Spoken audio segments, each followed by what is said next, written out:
All right. So you ready? I am I'm, ready. I'm going to do an intro for you, and it's going to be good. Okay. All right. You ready? I'm gonna do my best radio voice. You got some reverb? I do, and I do my the other intros, but here we go. Master Coach Joe White's real-life story of transformation and growth has fueled his 21-year journey with Get Life Coaching, transforming over 100,000 lives and businesses around the world.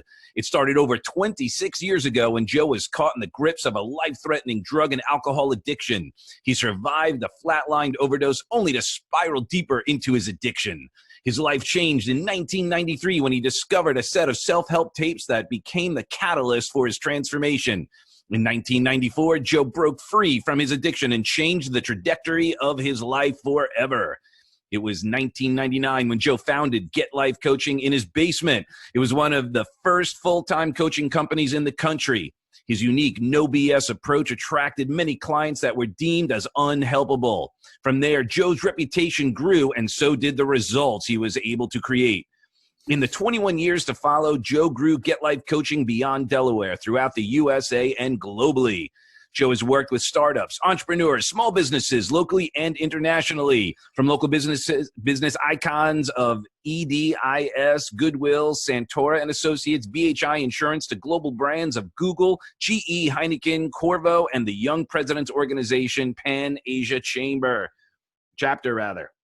Joe is a Firewalk instructor, and in 2019, he became the owner of the Firewalk Institute of Research and Education. This global organization is the home of firewalking and is responsible for certifying Firewalk instructors, including notables such as Tony Robbins, T.R. Vecker, Dr. Wheel, and yours truly, myself. And that is how we actually originally met. What's up? What's going on? So yes, first of all, I started my company 21 years ago in my basement, and now I'm back into my basement. Talk about the circle of life. Yep. We need Rafiki here. Right? That is crazy. But for a different reason. The great news is it's probably a different basement. Yeah, a different basement, yes. Is it a nicer house, I presume? Yes, much nicer. Yeah. Yes. So it's temporally different, kind of same in the that it's a basement, but God bless you. So Thank you. I mean, first of all, I just want to acknowledge you. We met because I went and got the certification, and we connected there. Obviously, you're brilliant. You're one of the best storytellers that I know.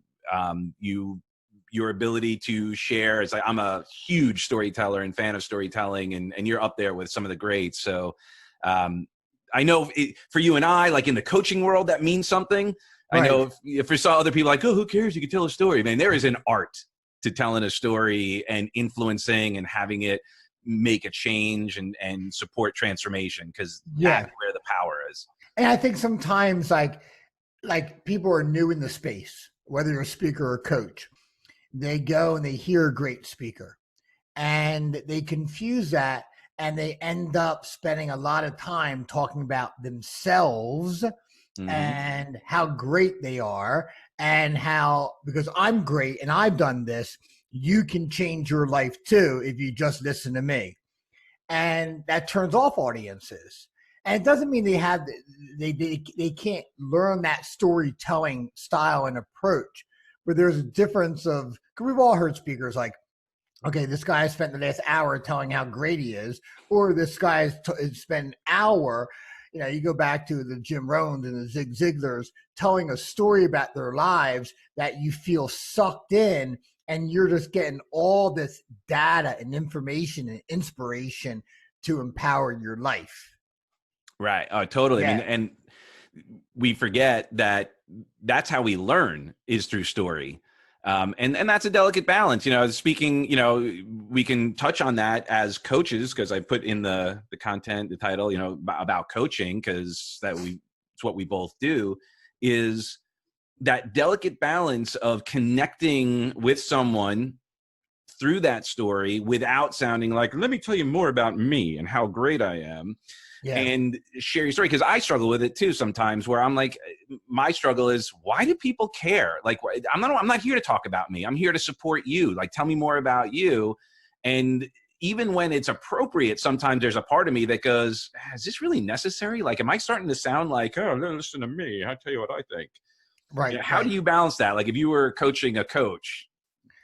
I think it starts off with what your intention is. Right. When I started, I had five, let's go back 26 years, right?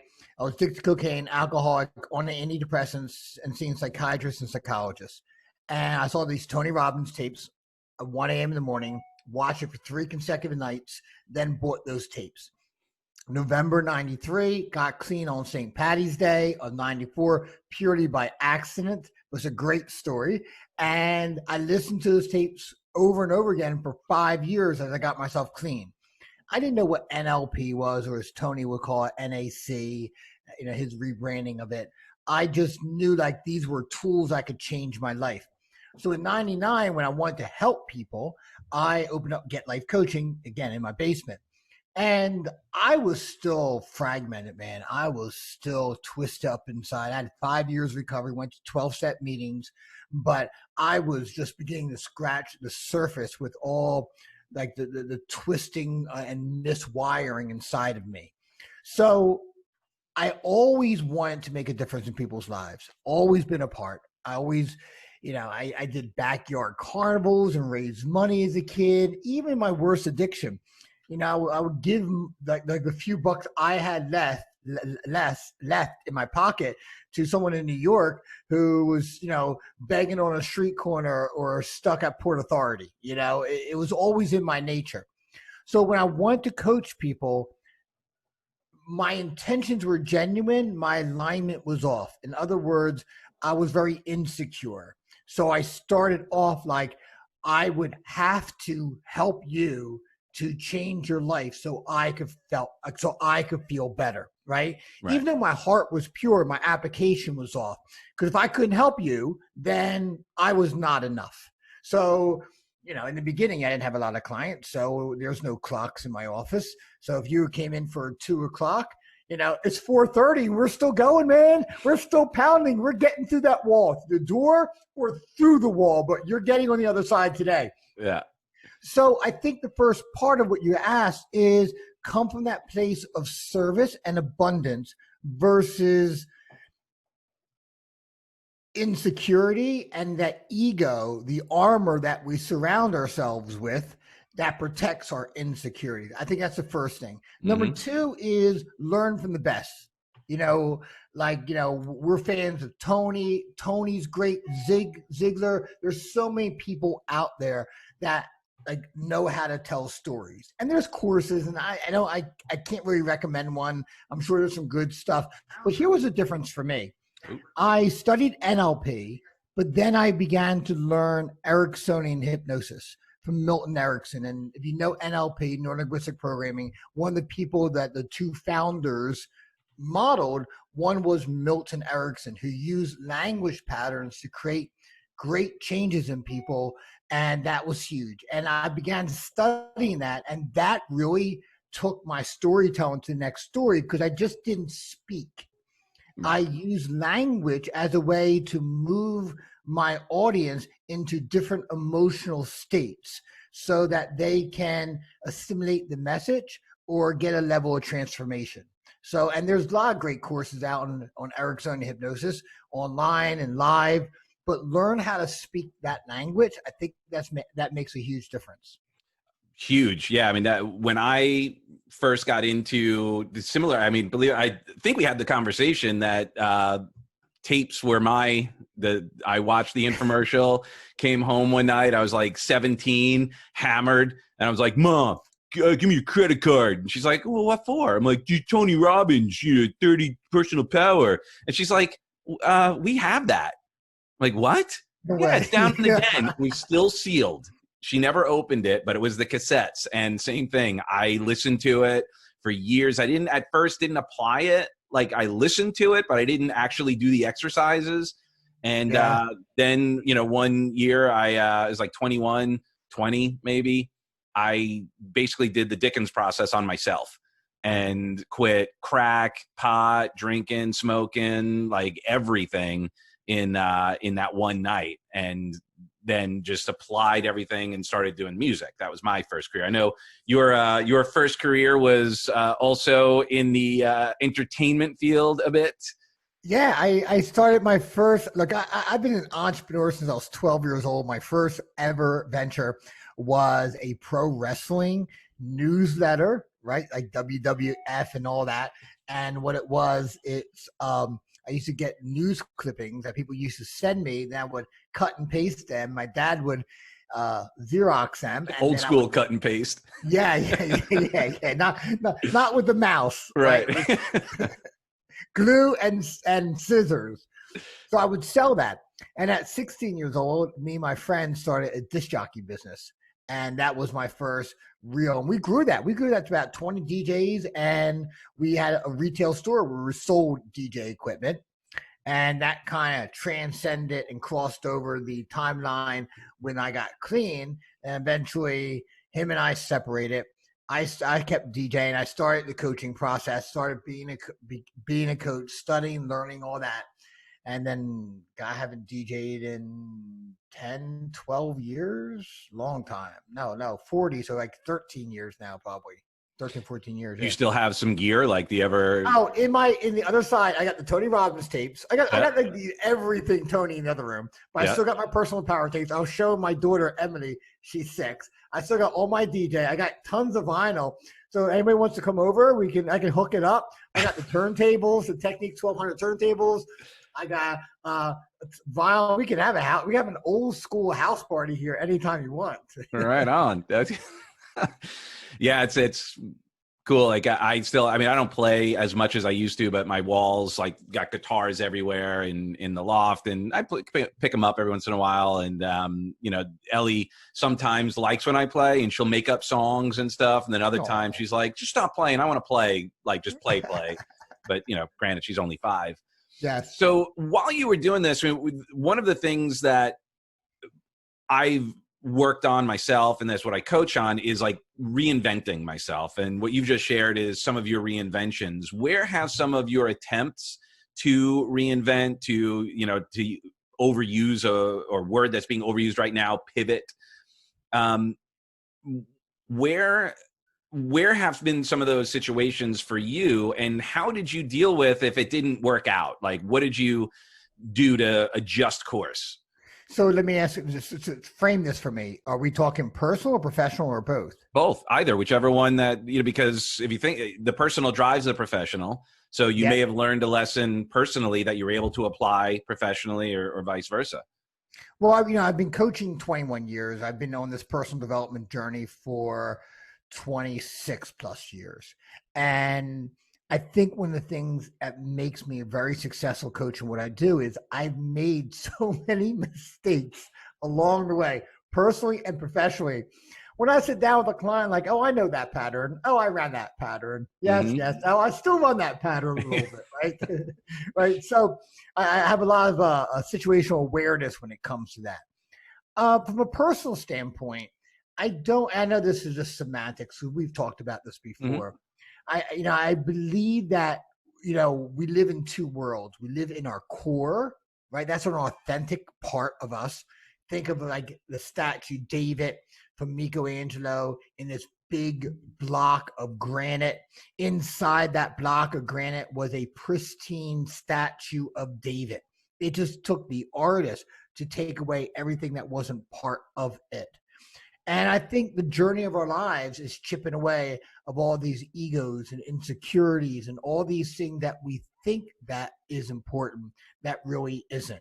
And it's a process of continuing to define and redefine yourself, because it evolves. You get new insights. Our child is very close to age, and things that were important to me, I'm 53 now, things that were important to me at 43 don't even matter to me. And things I didn't even think about at 43 are urgent and important for me.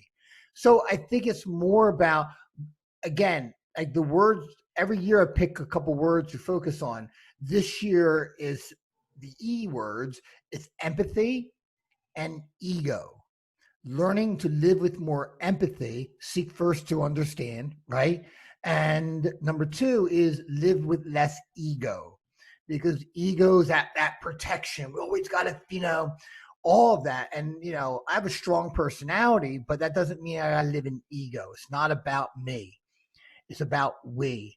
And so I think from that standpoint, it is becoming more of who I was really meant to be. And in that carnation, there's been times I thought I was this, or I thought I should be more of here. But if I just peel back that layer, Doug, it's just my ego's telling me that the authentic person isn't enough. And that's not true, because we are enough. We are. And learning to let go of that and be still and be in the moment has been truly transcending for me. From a business standpoint, when I first started, I had one role model. It was Tony Robbins. So if you came to one of my early seminars, I was like a short version of Tony, and, but like in music, it's acceptable, right? Like if you pick up a guitar and you're a huge fan of Eddie Van Halen, right? Yeah. You try to be Eddie Van Halen, but then eventually you develop your own stuff. But if you're a musician, I was a musician. If I listen to you play, I could go, oh, you're a fan of him or her or this or that. You can hear the histrionics of it. So, in personal development, it's a little bit different, but that's who I was. But in the process of doing this, I became more and more of me. But I can also kind of like mirror that, because I look back at times, and there was definitely, as I was trying to grow my practice and find my niche and find like my voice in the personal development industry, that again, it's not feeling like the real you is not good enough. So I got to wear a shirt and tie. I'm heavily tatted, obviously. I got to be more this way for them to recognize me. I need to be more that way so I can get their approval. And through it all, you lose yourself. You lose when you're not authentic. You never feel like you, and you feel disconnected, become a caricature of yourself. And at 53 and not giving a crap about most things in life other than my daughter and helping people, and like obviously taking care of me, my well-being, my health, other people's opinions just don't mean that much, because you get rejected enough time in sales, it doesn't bother you. You've been around long enough, you go ups and downs, you understand their seasons. So I think I think pivoting, growing, developing is one thing. I think changing you so that you would sell better, be more liked, be more well received, leaves you feeling empty and disconnected at the very end. So the question is always, how do I become more of me? How do I discover and live more of that? And then from a business standpoint, how do I take that and be able to market and sell that in a formula that people understand who and what you are? Long answer. I'm sorry. No, that's great. No, dude, I mean, that's the purpose. And it's really helpful I think, for myself and all people who are, because the truth is, we're all in sales, right? I love asking that question when we're, like, it doesn't matter what's going on, any event I'm at, who here is in sales, and you'll get salespeople raise their hands and no one else. I'm like, if you're breathing, you are in sales, right? You're selling yourself, or you're being sold. Yep. And, we could see that in all areas of life, and that analogy works. So for coaches, that's really an interesting thing, because we're taught so many different things, right? We're taught, market what they want and then give them what they need. And there's a fine line, because there's truth to that, in that we need to present where people are at so we can connect with them, because people miss out if they don't, because a lot of times we know it's different than what they think they need. Right. Always. Right. And you never market, you say, I tell you what, this weight loss plan is going to be really uncomfortable. The food, you're not going to eat as much. The exercise is going to be painful. You're going to be sweating. You're going to be sore. When do you want to sign up? No one would sign up, or you get a smaller crowd, which is fine. Some people do that. Yes. But I love that. How do you, your conversation of balancing your authenticity without pretending, right? Right. And, you know, like I look back at Tony, like use that example. When Tony first started, he was wearing suits all the time, and he had It's the Jim Rohn. He wanted to be Jim Rohn. yeah, Because that was his mentor. right. And it's like that's normal. Like I see, like when I've seen you speak, I see the Tony influence. Yes. Right. People see it in me too. We can't help it, especially since that was the formative years. So like you said, like if I started learning playing guitar to, you know, Led Zeppelin, most of my stuff is going to have elements of that because that's in my bones. Right. And there's nothing wrong with that, by the way. I used to feel a little weird, like when I got compared in music, like if someone compared me to someone. Now, if someone says, wow, you know, you remind me of Tony, I'm like, wow, that's cool. Like I don't get upset about it. Right. It's I can't help it. In music, it's acceptable. And outside of music, it's sometimes not so acceptable, but from a peer to peer level. Right. But we have to understand we all do that. We all find our way through. We model and adopt what we're closest to, but we can't stop there. We have to go through that process until that voice that we're copying, right? That style or approach that we're copying becomes our voice, and there's a transition there. Right. And that acceptance. So I think, and I understand where it comes from, especially using Tony's just because he's the biggest, right? No one's bigger than Tony. Sometimes what happens, as we all know, is people go to an event, they go to a UPW or they go to any event, and they get inspired, and that's beautiful. And they're like, I want to go help people. And then they're like an authority because they went to a seminar. And then, yeah. But meanwhile, you know, guys like you and I mean, I'm a master practitioner and trainer of NLP. I'm board certified in neo-Ericksonian hypnosis. I've, you know, Reiki master. I've done like, you know, all these other things for the last 20 years. But then when you start sharing stuff like that, then it sounds like, oh yeah, it's all about you. Right. So you figure, how do you get that information out there to share your experience without sounding egotistical? Well, I think one of the challenges is today is back when we started, it was easier to separate yourself because whether you had a great website or you had this or you had that, you know, the advancing of the technology has kind of watered everything down. In other words, I can look like I am $1 million a year coach online without having a single client. Right. I could be living in my mama's basement and look like that way, right? Yeah. I think the biggest thing, and this is one of the things about the coaching industry that drives me insane, if I could be honest, is we live in the look at me, I'm an expert world. Everyone's a freaking expert now. You know what I mean? I'm an expert.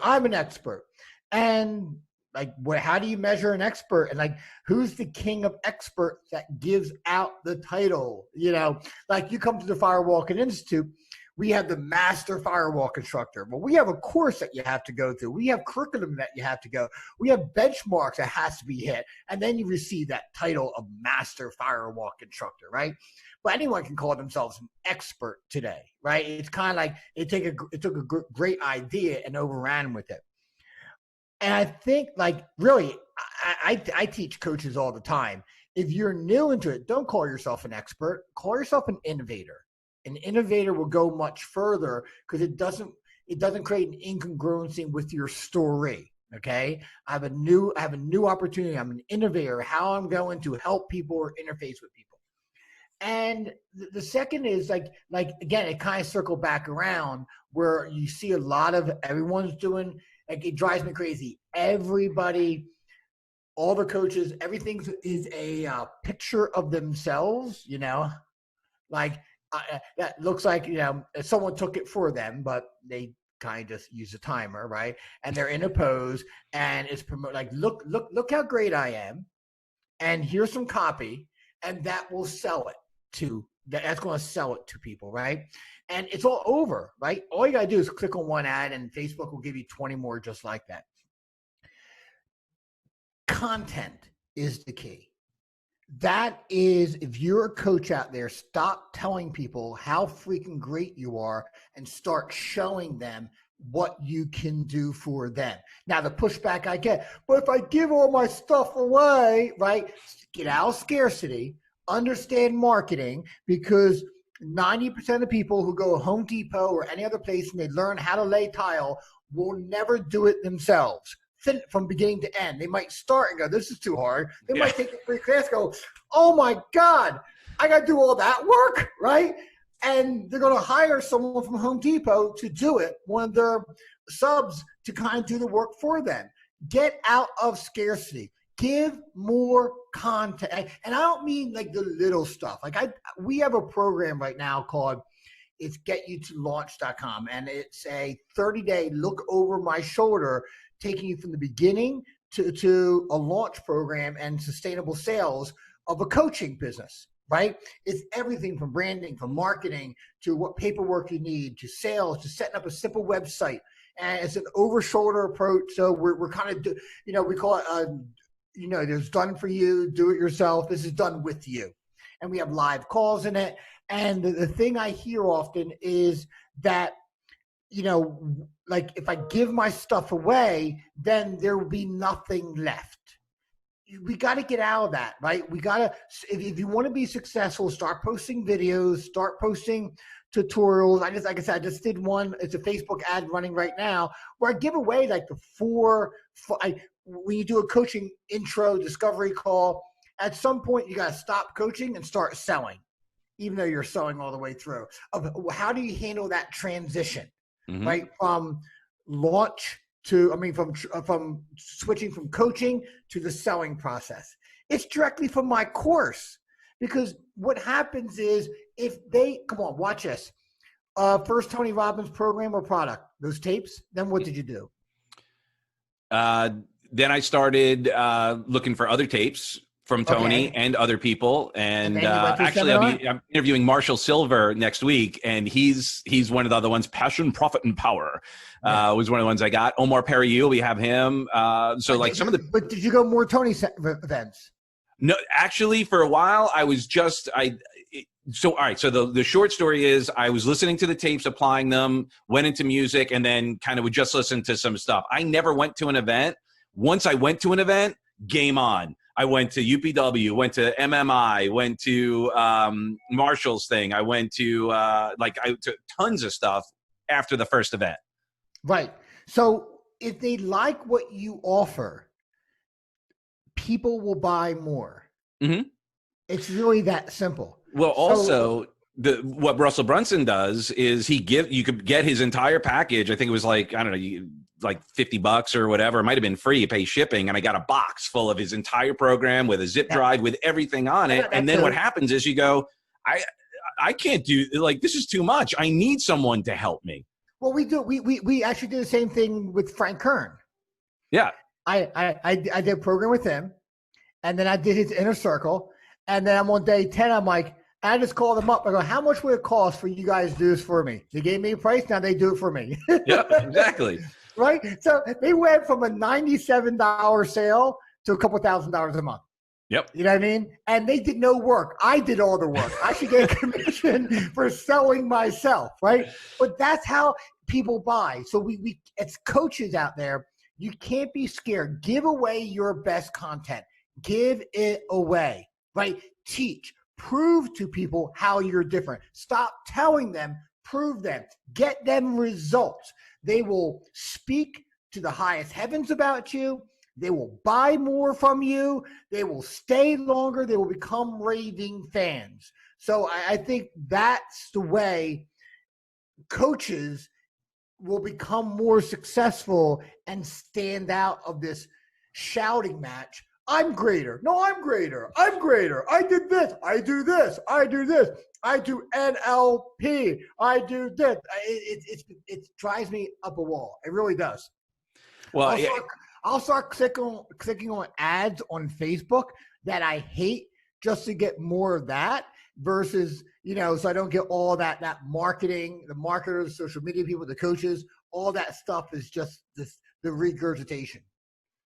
Well, but God bless them for doing it. I think that's the thing too, is where they're figuring out their way, right? And that's our, sort of role in helping entrepreneurs and businesses to be more effective in serving, because that's ultimately, because I believe that they all have a good heart, right? Everyone, Yes.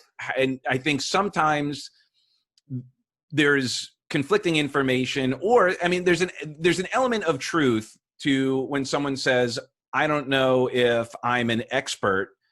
And then the argument would be to give someone the confidence, say, look, all you need to know is a little bit more than someone else, so you can help them. That doesn't mean you're going to go coach Tony Robbins, but you may be coaching someone who's a few steps behind where you're at. So comparatively, you are an expert to that person. Mhm. So what it boils down to is also that what you talked earlier about, that authentic marketing, innovation, like really where you're at, who you help, and getting clear on that. Yes. And the thing that I've even struggled with it, because we are so like you, like, I mean, with humility, I have a lot of experience and talent, is we can help anybody. Yeah. Like we literally could help anybody.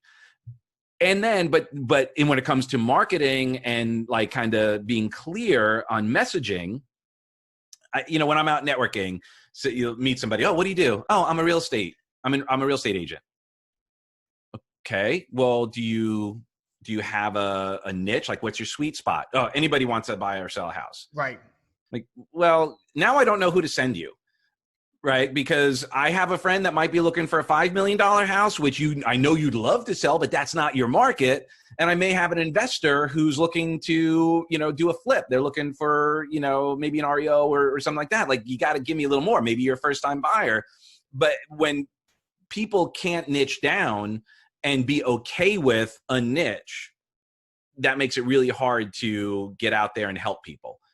Right. Right. Because then you try to be something for everybody. And you're not enough for most people that way. Right. Not enough in giving them a clear enough message of why they believe you can solve their problem. Right. And what's interesting, when I left working with Tony, he said, look, Doug, remember, you're not a coach, you're not a trainer, you're not a speaker, you're a marketer of your coaching, training, and speaking. Yep. And it's an interesting distinction, because as someone who wants to help, that hat, you got to go, oh, and I just want to help people. It's like, well, yeah, but you're not going to be able to help people if you can't get to them. You can't build the business. Right. Right. And I think, we live in a world where a funnel solves everything. So we're told. Okay. So there's, I do this all. I've done this. I can have my little mood swing, but I'll get these, especially LinkedIn. LinkedIn's like a whoring ground.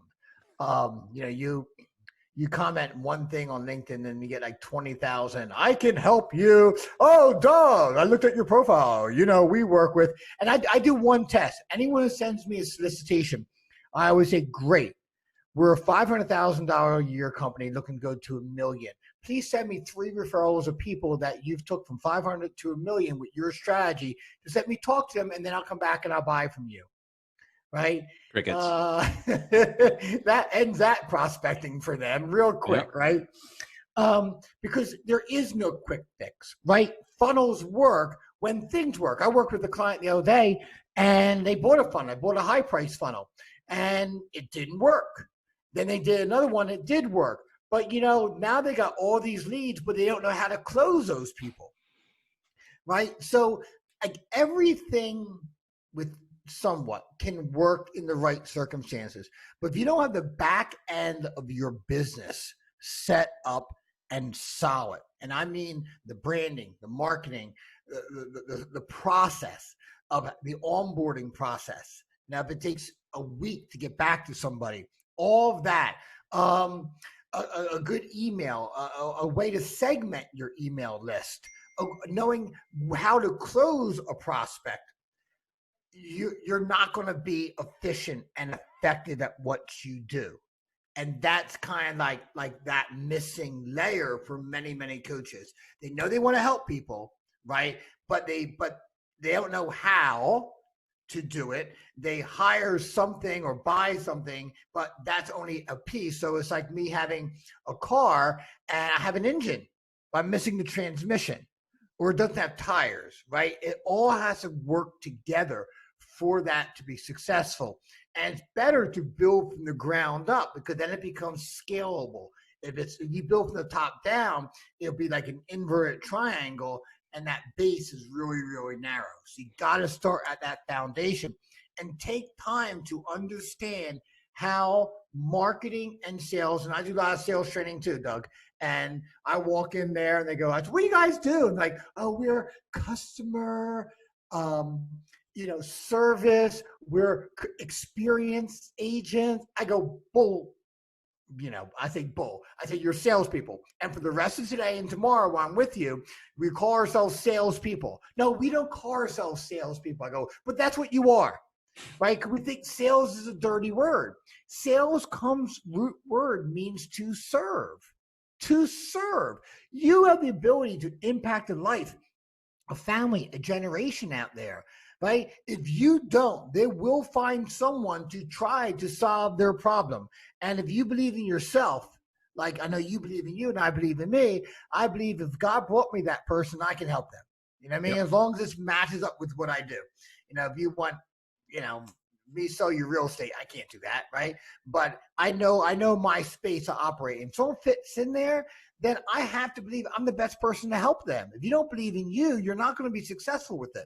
So you got to learn how to get through those objections, because selling and coaching is the same. And if I was coaching Doug, I would hear Doug's fears, doubts, hesitations, and limiting beliefs that's keeping him from what he wants. If I'm selling Doug, I would hear his objections that's keeping him from moving forward. Limiting beliefs and objections are the same. It's the same process. I'm closing you to helping you to realize that your life is worth more than you've been living. Right? I'm closing you on the concept that all you need is within you now. I closed my daughter to have strawberries about 15 minutes before this call instead of a bag of potato chips. So we got to understand that foundation. If not, we never get to share our gifts. Totally. I remember my transition was working with Tony to working at a drug and alcohol treatment center, and I'd be doing my thing, and some of the feedback I once got from somebody is, you're like you're kind of like a slick salesperson, and I'm like, yeah, what am I selling? And then I think about it, and like, I'm selling you to you. Like I got no product. I got nothing. The only skin in the game I've got is I spend my time here every day so that you have a reason to stay sober, that you figure out what's important to you, that you can connect to your higher power, that you can receive that grace, that you can know that you're worth going out there and making a difference. Yeah. Yes, I'm selling you. And it's an interesting thing when you have a negative association to sales. And the worst thing for a salesperson is themselves have a negative association to sales. Right. Because they'll never go out there and ask for the sale, or they'll take the objection and agree with it. Right. Like, oh, yeah, me too. Okay, it's too expensive. Well, yeah, I think I'm expensive too, so I won't push that. Well, let me know, and we'll find the soft landing space where we're not saying no, like, well, how about circle back in a month, right? And they'll follow through because they have no follow-through system. We know that, right? And it is your ability to close a deal has really come down with your relationship to money and sales. And that's why you have to work on yourself, not only learn the skills of how to handle and the do's and don'ts in the sale process, but also the congruency. Because if you don't believe you can help that person, if you don't believe you're the best person in the world to help them, right? It doesn't mean you're egotistic. It doesn't mean like only Doug could never help that person. But if God put someone in front of me, he put there in front of me for a reason. Now, he did his job. I got to do my job, okay? Now, they might meet Doug somewhere else and work with Doug, and that's cool. I believe in total abundance. But in that moment, I'm here to serve, and it begins now, even before they enroll in that process. And that when you come at that level of congruency, it doesn't feel like selling. It feels like, and you're not scared of getting objection or pushback. I remember once I had a woman come to my seminar, had the most amazing experience. So she convinced, and you know how that goes, her husband, she needs to see Joe too. And their marriage was on the rocks. So I give him the whole pitch. Like, we sit down, and he goes, Joe, I'm not saying you're not worth it. I love that one. However, it's a little bit more money than I feel comfortable spending, right? And look, I'll give this away. Number one thing to do with objection is agree with them, especially if it's a price one. Just agree with them, right? And he goes, and I said, absolutely. I said, I am very expensive. He goes, thank you for acknowledging that. I said, no problem. Have you priced out the cost of a divorce attorney yet? And he went, no. I said, maybe you should do that. And that might and you might get a different perspective on what expensive is. And he eventually signed up, him and we're able to save that marriage. It was really, really cool. But because most salespeople, coaches will try to justify, they go in convincer mode. They try, but no, it'll do this for you, it'll do this for you, it'll do this for you. And that's not the mechanism needed to push through that and get the result that, and get them to move forward. That's not the objection. It's not about money. It's about, do I believe that I can help? Like, do I really believe I can get that result? It's really an internal objection. They just don't know how to articulate that or are scared to. So they'll throw the money one out there. That's expensive. But in comparison, I was ticked when I got divorced that my divorce attorney was twice the price of what I charge. I'm like, mother.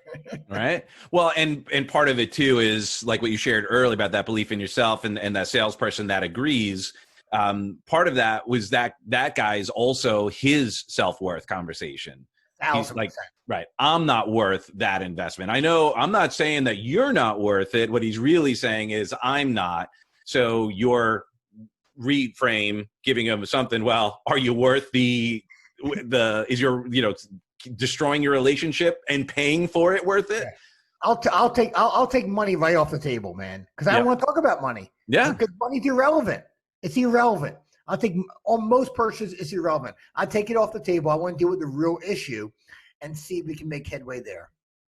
Right. And again, because money is just energy. And that's the thing. It's what you shared earlier. It's people's relationship with money and relationship with sales are where there's going to be the most resistance. And when you just break it down and just go, it's just money. I mean, it's just energy and it's an exchange of energy. Well, now it's a currency and now we're going to ride the current. Now we're going to create the flow and then we're creating even more energy with the energy, right? It takes energy to make energy. Yep. So then just use that principle. That's very good. Yeah. Yeah. I don't get out much. So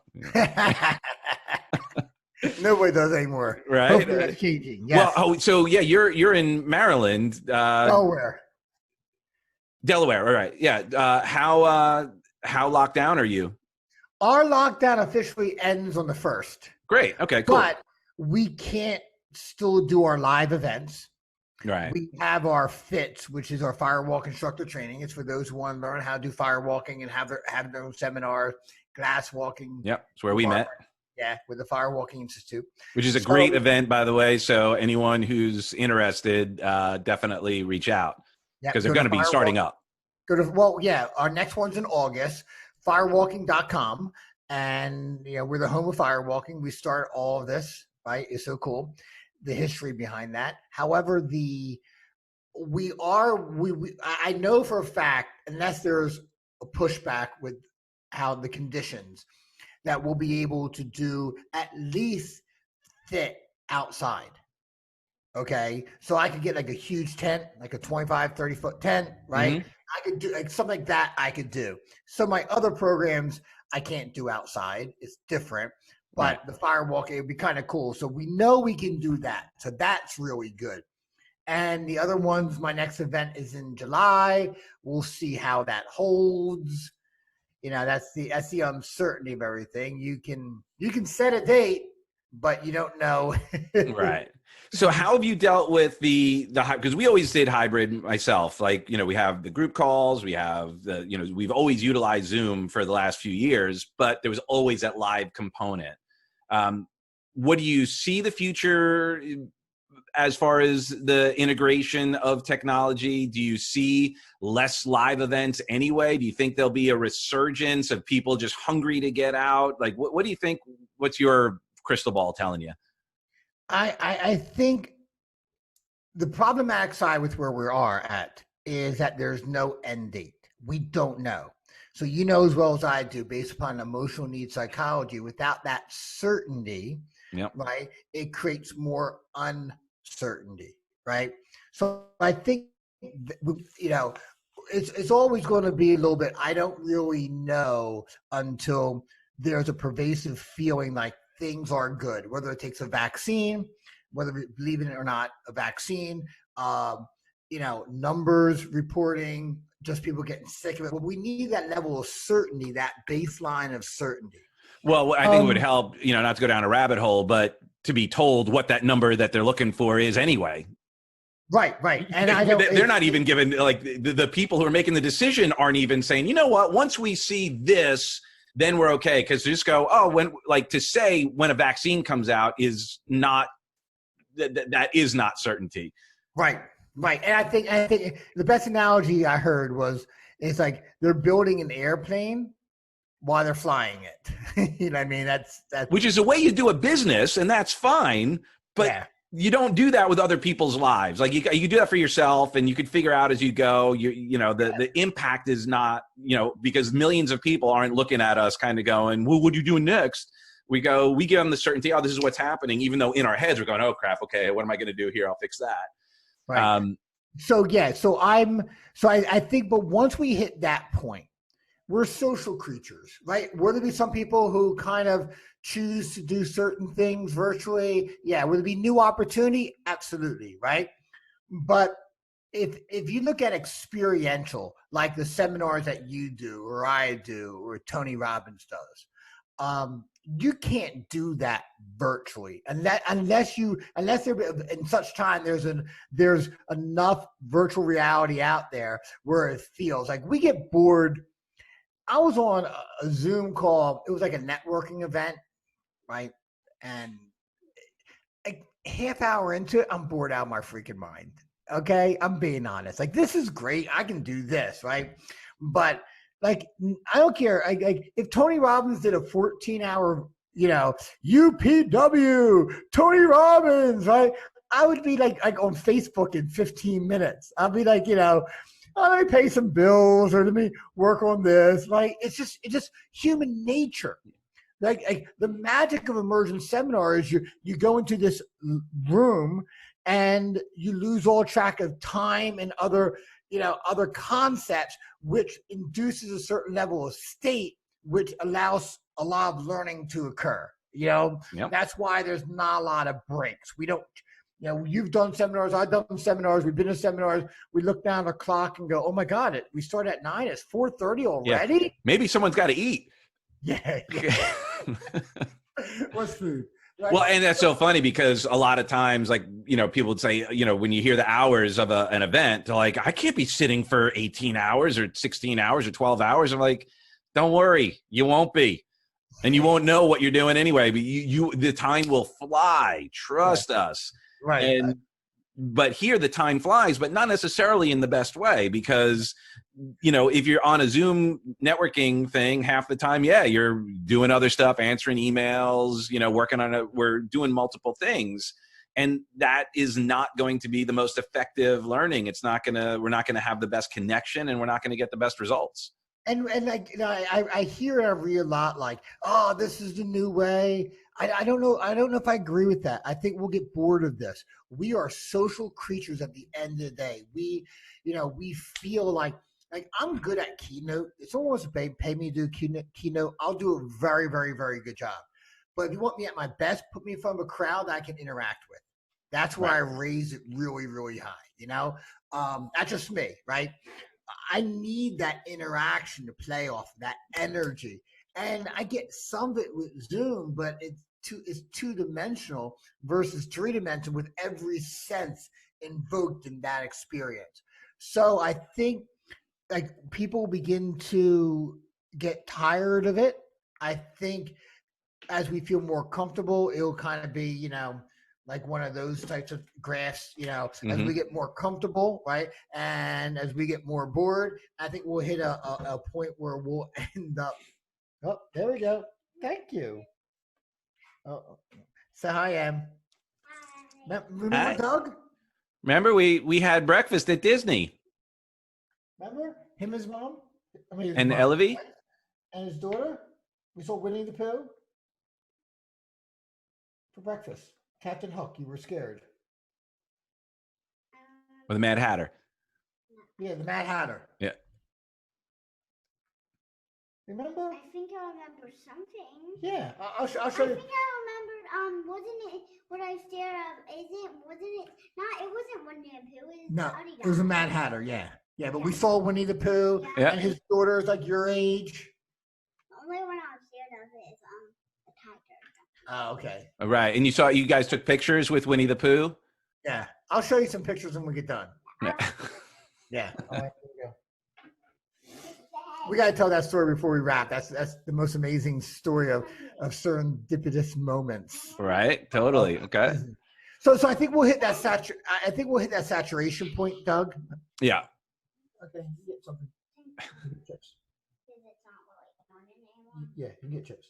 So I think we'll hit that saturation point, and in that saturation point, we'll eventually go back. But there's new opportunity with interfacing with people. So again, the question that if you're a coach out there, you got to ask yourself is you don't want to do what everybody else is doing, right? Yeah, it's always going to be similar stuff out there, but how can you become 7-Up? 7-Up is the greatest marketing story of all time. One cola. Yeah, because Coke and Pepsi, for those who are young and not old like me, Coke and Pepsi in the 80s were fighting out millions and millions and millions of dollars. Pepsi paid Michael Jackson $10 million to dance and never hold a can of Pepsi, even though there was a sequence glove, right? And 7-Up came along and said, I think there's opportunity. We can't compete on a budget size of marketing with Coke or Pepsi. But I think, or they said, we think we can make tons of money being number 3rd with less expense. They go, great. Well, how do we create that market separation? And they came up with one of the most amazingly successful marketing slogans ever. They called themselves the Uncola. Instantly, there was a distinction between Pepsi and Coke knocking themselves out, and then the alternative, 7-Up. So, and we still remember it as that. Like it's stuck. It's brilliant. It was brilliant. So we got to find that niche, but we also got to make sure we're congruent with us in that. There's a lot of stuff that I could do virtually, but would I enjoy the process? I enjoy helping coaches. That's why we created, Get You to Launch. There's a lot of other stuff I could do. I just, people suggested, well, you should do some mindset for leaders, right? You should do a workshop for employees that are struggling, but that would bore the crap out of me. It would have input. I couldn't do it. So you got to find your 7-Up lane, but also find something which is what you do. So in other words, it might be a fringe part of your lane. You just can't go 2-3 lanes over just because you think you got to get on this Zoom webinar membership group bandwagon, because you won't be successful with that. It just too much competition is too fierce right now. Find what you're good at and just do it, and do it better than anyone else, and find a way that you can do that in a virtual environment. And less is more. Take your best idea, chop it in half again, and sell that. So that you can have more to sell. Well, yeah, but less is more, right? Yeah, no, but I mean, so that if you're chopping it in half, now there's more opportunity when you've got the relationship. And that's a side benefit. I think what we do is we often try to give a lot right? To show you, look at this awesome value, man, right? Boom to boom. And there's no depth to it. Okay. Right. Like work in a smaller frame, but work that baby down deep. Give them every ounce of knowledge and wisdom and transformation that you can. Well, and that's such an interesting thing, like when you talk about that depth, because I think people have gotten used to, and I don't know whether it's good or bad, but the value stack. Like, okay, I'm going to give you this program, and then this program, and then this program, and then this program, and then this program. I think I was at a Grant Cardone event, and there was like, you know, he did his thing, and it was like $40,000 worth of content, right? You're like, wow, for $997. You're like, wow, that's actually a pretty good deal, right? But then, like you said, is it like just wide and not deep? Right. And is it really what people want? You can throw a lot of junk in it, right? I'll name my next child after you. Right. That's worth $10,000, right? But yeah, and the value stack is really good, is excellent, but it has to be something that they want. Mm-hmm. Now, I think that's a mistake. Sometimes okay, we'll throw all this stuff in there. $40,000 worth of stuff that has no value is worthless to me. See, this is where we confuse this whole, give them more value, give them more value. That value is assigned by the individual, not the giver. I can tell you this iPhone is amazing and it's worth $1,000 in value, right? But if you or a buyer don't assign that value, then it's not that value, right? Value is always set by the true value is always set by the buyer of it. So in that relationship, giving away something and saying that you're getting tons of value isn't, right? Something is value. Nothing has value until the buyer finds it valuable. Yep. Right. That's the key. They got to find it valuable. So a lot of it is download my free PDF, right? And I'm not against that strategically, but people think like, oh, I'm giving value. But you have to understand that not if you just look at stats of how many people opt in, how many people download, and then let's say 100 people who download this PDF, right? Because I'm giving you value, Doug. Doug, this report is worth $999, right? I mean, $99. This report, $99 in your inbox, cost you your email and your name. But 90% of those people who download that PDF never even open it. Right. So how much value did you get? Now you get their email, you can market them, but they're getting also marketed by other people. So you got to break that code and find ways to offer value to that person. Now, if they love you and you get the PDF, and they go, oh my God, this is great. Because I opened it, I used it, I applied it, excellent. But we got to get to that point where they understand that this, like they're using it and they're getting results. That's why this is a value proposition. Well, and that's where it gets into two things. Like one thought I want to remind me NLP precept, but is knowing your avatar, like knowing who you're serving so that you can actually deliver value. Because if you're trying to help everybody with your download, it's not going to work. It's like, as a matter of fact, I was just talking to a friend and I was sharing kind of a little bit of my strategy, and one of my downloads is a free guided hypnotic meditation. It's like a 35-minute custom meditation. And he's like, yeah, but that's like a niche market. I'm like, well, yeah, I know the people in my world. When you come to my events, we're doing meditations. Like before you do a glass walk or a fire walk or any of those things, I'm getting you into state, and part of it's going to include a meditation. So I want people like that. And they're going to have a higher open rate and listen to rate of that. That not just you're just not getting a casual person, a frustrated person that kind of just wandered in off the street. Exactly. So by the way, if you want that, it's at guidedhypnotic.com. The show is brought to you by Revolutionary Growth, and they're sponsoring guidedhypnotic.com. And then the other thing is the NLP precept, like what you just shared, the value. Communication is the meaning of your communication is how it's received, not how it's intended. Correct. So it's the same dynamic. Like it's just some of these basic simple philosophies that oftentimes we don't necessarily always apply, and the average person certainly doesn't. Or they don't apply it fully or long enough. Right. I mean, it's like running Facebook ads with the backside retargeting, right? They don't ever give it enough time. I was working with a client a while ago, and she was a coach, and I framed it. I said, so we ran test ads $5 a day, and after a week, she goes, I spent $35 and not one lead yet. I'm like, it doesn't work that way. It doesn't work that way, right? So I think we do a lot of comparison. We get caught up in the whole drama, and we forget the science behind this. We forget the math that is behind this. And great fundamentals like finding a niche audience, finding your avatar, communicating to them directly, and selling to those. When I do a complimentary coaching session, I have a 93% close ratio. I am very good at selling, but I'm even better at pruning my audience. So I sell to people who want to buy from me, right?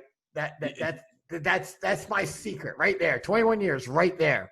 Well, that's the balance. A lot of people think that more leads is better. No. Qualified leads. I'd rather have way less qualified leads at 10 a day than 10,000 not qualified. Just what good is that? Like, that's useless. Right. So learning how to speak to your audience, right, will grow you so much faster than trying to be a one size fits all. Yeah, 100%. So how can we get in touch with you moving forward? If there was, quick, we got to let's tell our Disney. Oh yeah. Please go ahead. Go for it. So I was down Disney, like, what was it, like 3 years ago? Yep. Yeah. 2, maybe 2. It was 2. Okay. And Emily was 3 at the time, or 4? She's 3 now. She's 6 now. So yeah, she was 4 probably. Yeah. So 2 years ago. So I'm posting pictures. I am that dad. I go on my Facebook. I have like 25,000. I have like 25,000 pictures on my phone. 20 of them my daughter. But no, probably about like 50,000 of my daughter. The rest is firewalking mostly. That kind of stuff. And I'm texting, and I'm putting out there, here's Emily doing this. And Doug messages me. You message me that, oh, you're in Disney too, right? And I'm like, cool, we should get together. And he goes, well, we're having, was it the Floridian? Where was the? The breakfast at the Grand Floridian at 1900 Park Fair. Yeah, and he goes, yeah, we're having a breakfast here tomorrow at I forget. It was like 8:25 or 9:20. It was like 8:25 to say that, right? I said, oh my God, I have a reservation too for there at 8:20. It was 5 minutes off the dog. It was like the great. I'm like, let's eat together. It was so cool. It was the first time I was able to meet your wife. Yeah. Right? Beautiful, sweet woman. And she kind of I was actually able to, if you're a single parent, single dad, you know this. I was able to go to the restroom by myself. And she braided my daughter's hair, which the daughter was happy about that. I can't braid. I had like 5 minutes of that's what that felt like, And it was so cool. Our daughters got along really well. It was a beautiful gift, just meeting your family and you. And it was just so, I guess, serendipitous that, like, you saw the post, you commented, I commented back, and we had the exact hotel 5 minutes off. So we didn't have to. There was no work. Yeah. The biggest challenge was, hey, we, instead of, 2 tables, can we make 1? And of course they obliged. Crazy, right? I mean, what are the odds of that stuff? Well, God influenced. It was meant to be to get the hang. We were overdue. And that's the thing, like, for the work that we do, we're so blessed to have friends and stuff around the world. And oftentimes these are the kinds of things that sometimes we only get a chance to do because we're so busy. Right. So it's almost like we got to find projects to do together so that we can hang and communicate, because, and by the way, I love that. I believe that we are in a world of collaboration, not competitive, not competition. There's really no reason for that. And actually, one thing I did want to point out, as far as and helpful for coaches, because this is something that I learned, not the hard way, but interesting. Tony shared about, like modeling, this NLP, like find someone who's getting the results that you want, do what they do, get the results. So when I applied that in my music industry, did very well, of course. But then when I went to do that shift, it's like, okay, I want to help people. I want to help people make music of their lives. I'm going to model the best. I'm going to model Tony Robbins. And I got the gig with Tony. The challenge is that when I got the gig with Tony, Tony was already Tony Robbins, the icon, not Tony Robbins starting from scratch. Yes. So oftentimes what we do is, and that what made me think of that was what you shared with your client, is that we compare ourselves at times to people who are in a different stage. Yep. And that's where we have a real, like interesting time, because even just a couple of years can make a huge difference. And Tony made it big because of the market wasn't as saturated. And infomercials was one of his main things in doing that stuff on radio. Right. That's not what's available today. It's not the same. The strategies are different. And even Tony was late to the game in going like digital and all of that. Yeah. Like he took a while because he didn't need to. Right.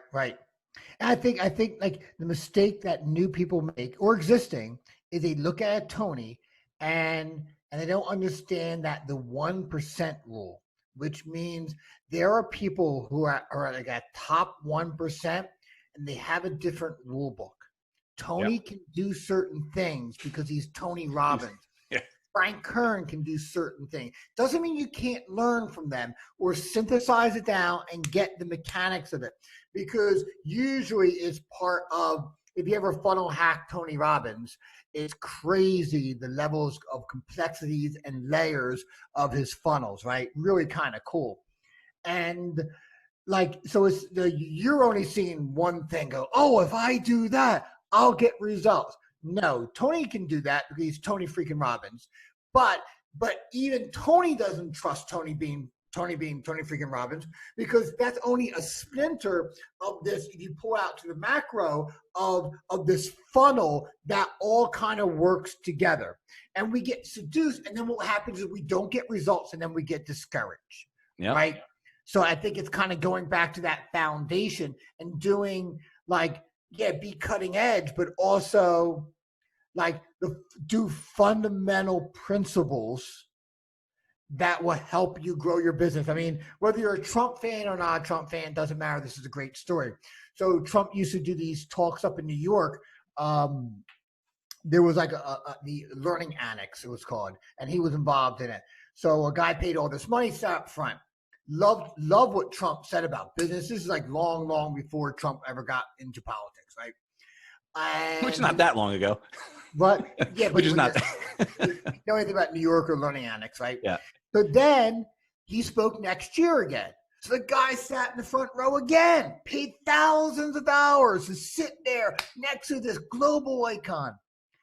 He said the same speech, same exact speech, and Trump did a Q&A. He raised his hand and goes, Mr. Trump, I love you. I follow you. I'm going to admire what you've done. I want to be a real estate developer like you, but I paid $1,000 of last year. It was a great speech. I paid $1,000 of this year, and it was the same speech as last year. And Trump's response was great. He said, in 2,000 years, the nature of business hasn't changed. It's still business. Yep. Right. Marketing is like funnels is still selling. One-on-one is still selling. So I think it's like, understand the basics. Don't just go with like what you think will work or what seems hot or it works for Tony. Learn to pull things apart and understand the mechanism of marketing and selling, online, funnels, face-to-face, email. And then you can build from the ground up and build an ecosystem that's going to keep bringing clients to you of the right type. 100%, brother. I mean, and similarly, like even with NLP, when I first learned it, the guy that taught me originally, this guy Doug O'Brien, brilliant trainer. He taught generative NLP, and it wasn't a week course. It was 6 months. And it wasn't about learning a protocol. It was learning why it works, right? And how it works, so that when you needed to help somebody, it wasn't like, let me pull out my manual and read the script. It was understanding why that works, how it works, so that you could be flexible with your approach, so you could actually serve and make a difference, as opposed to just like spitting something out that someone else taught you to say. And I haven't done like a true, like from the practitioner or master practitioner course thing in years. The closest I do is like a Dickens type, which is timeline, right? Yeah. But even that's not true. I mean, from the book, right? Right. Like, but like if you come to my seminars, everything I do is NLP. Right. Because all NLP behind it, but it's not like a six. I haven't done a 6-step reframe in God knows how long, but I do parts work all the time. I'll say things to Doug. So, that side of you, what's preventing that side of you of figuring it out? That's parts work. And you don't know if parts work is an NLP protocol, right? But, but it's not an official way of doing it, but I understand that foundation. Right. And by the way, NLP is just a language for something we're already doing. So when you understand that, then you go, oh, okay, so it's not about a protocol. It's about the science of the subjective human experience, which means it's subjective, contextual. We apply what works and take away what doesn't. And that's just as simple. I do parts all the time, but I'm not like doing it as the thing. It's like, okay, cool. All right. So let's have fun with that part. What's the, and I will go through what's the positive benefit, the secondary gains and all those things. And they go, oh, okay, cool. Yeah. And then sometimes that's enough. They go, oh yeah, I'm not being a dick on purpose. Kids today. Awesome, man. Yeah, dude, this is so great to catch up. So how can we get in touch with you? What is some information that people can learn more about you? So if you want to go to my website, getlifecoaching.com, GETLIFECOACHING, shows you how long I've been around. I was able to get life coaching as a domain, a .com, not like a .io or US, right? If you're interested in firewalking, if you're interested in adding that, coach, healer, trainer, speaker. It's an amazing program. It's amazing personal development. We've added so many things to help support afterwards. We give you a free repeat now. We have a membership website, International Firewalking Federation, where all the videos of every element is broken down for you. So much cool things. You can go to the website there.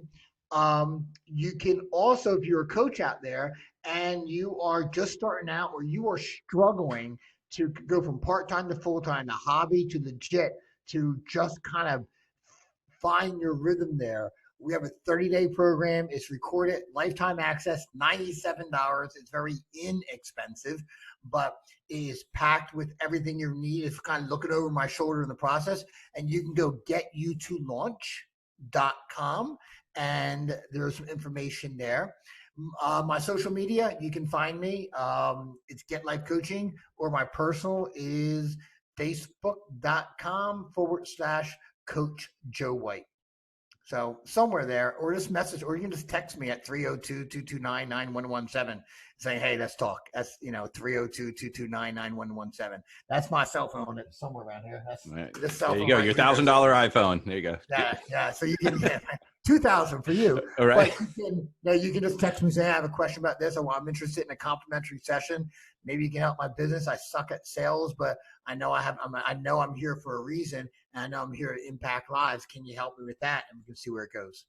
Right on. Beautiful. Well, Joe, dude, thank you so much. My brother from another mother. I look forward to maybe even reviewing come supporting you guys and reviewing the course. It'd be great for just to connect and help out. And You're always welcome back. It's kind of weird because we got pushed here a little bit. So it's an odd format this year. So we have one coming up in August. We have one coming up in September, which was supposed to be part of the next level. It's called EFIT, Executive Fire Walk Instructor. And then we moved the FIT and the EFIT back to November. Okay, late October, early November. I think it's November, or somewhere in that period. But so we have 3 FITs, the Fire Walk Instructor trainings, coming up in this year. Right on. So it's really a lot of compression here. And so look, if you want to come up to Delaware, we'd love to have you here, brother. Always. Yeah, love to. I mean, it's be fun to just be in the, in with you and supporting you. I know you came and supported me. We did that board break. That was awesome. And just love to be in the environment, right? To be around people committed to transformation and helping others that's what inspired me when I saw Tony. Was like, man, look at all these people who want to go out and help other people. I want to be part of that movement where we're helping people help other people, like the Wella commercial. Yep. Right. Again, we are dating ourselves. The Wella commercial, for those of you who didn't know, it was the one person, and I told a friend who, and I told a friend, and I told a friend, and then it goes to basically the Brady Bunch with all the. It looked like a Zoom. It looked like a very large Zoom call. Right. Yeah. It looked like a Zoom call. Exactly. Awesome, brother. Well, thank you so much. I love you. I'm so privileged to have you here, and we'll get this out. Don't have the date yet. I'm just going to have them edit them and then auto release them. I'll let you know when that'll be. Okay. Love it. Love it. Love it. Say hi to your wife, your beautiful daughter. Awesome. Thank you. Soon. All right, brother. You got it, brother. I'll talk to you in a bit. Bye-bye. Peace.